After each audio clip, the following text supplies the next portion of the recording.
Dessert portugais à la noix de coco, vraiment délicieux, avec une recette un petit peu mystérieuse. Allez, on va commencer la recette en mettant 4 œufs dans un bol. On va commencer à bien battre les œufs jusqu'à ce qu'ils deviennent plus blancs. C'est une recette qui est vraiment délicieuse, elle est très savoureuse et surtout facile à préparer, on adore. Comme d'habitude, vous allez être surpris par le goût, ça va être super. Allez, une fois qu'on a bien mélangé nos œufs, on va pouvoir commencer à rajouter les autres ingrédients de la recette. Donc ici, on va commencer par 200 ml de lait de coco. Vous allez voir, la recette a vraiment un goût incroyable, vous allez adorer. Ensuite, on va pouvoir rajouter 200 ml de lait. On va rajouter également une brique de lait concentré, la mienne a fait 395 grammes. Et ensuite, on va rajouter tous les ingrédients avant de bien les mélanger. Voilà, donc ici, on remue bien, on mélange bien jusqu'à ce qu'on obtienne une crème qui est toute lisse. Donc on mélange le tout jusqu'à ce que les ingrédients soient bien combinés les uns avec les autres. Et une fois que c'est terminé, eh bien on va passer au reste de la recette et c'est bien sûr la noix de coco. Donc ici, on va rajouter 100 g de noix de coco râpée.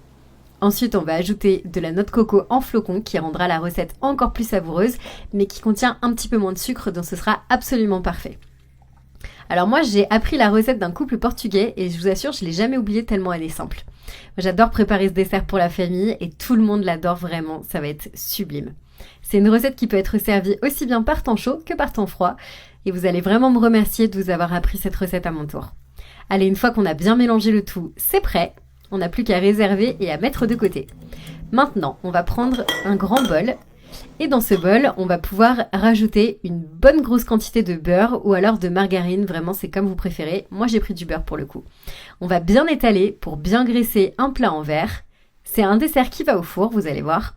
Et vous pouvez également décider de le graisser avec du démoulant ou alors avec juste un petit peu de farine et vous allez voir, ça va fonctionner très très bien. Donc une fois qu'on a bien étalé tout ça, eh bien il est temps de passer au sucre. Donc moi, au lieu ici de la farine de blé, je vais rajouter un peu de sucre dans le bol. Moi j'aime bien servir ce dessert après le déjeuner, ça passe tout seul, vous allez voir, c'est divin. Donc une fois que vous avez terminé, vous n'avez plus qu'à verser le mélange sur le dessus de votre moule. Voilà, donc de cette façon. Et maintenant, il ne reste plus que la cuisson. Donc ici, on va pouvoir faire cuire au four à 320 degrés pendant 40 minutes. Et voilà, notre dessert est déjà prêt. Je l'ai sorti du four. Je l'ai laissé un petit peu refroidir. On va prendre un généreux morceau et on n'a plus qu'à le servir à notre famille. Comme d'habitude, le goût de ce gâteau à la noix de coco, il est incroyable. Alors si vous préférez, vous pouvez maintenant laisser le dessert au réfrigérateur pendant quelques minutes. Non mais regardez comme c'est délicieux. Ça vous donne envie d'essayer? Moi en tout cas je peux pas résister. C'est une recette qui est crémeuse, elle est parfaite. Ça vaut vraiment la peine d'être essayée à la maison. Regardez, c'est parfait. Donc moi je vous laisse tester et me dire ce que vous en avez pensé comme d'habitude dans les commentaires. Et puis j'ai plus qu'à vous souhaiter un très très bon appétit. À bientôt.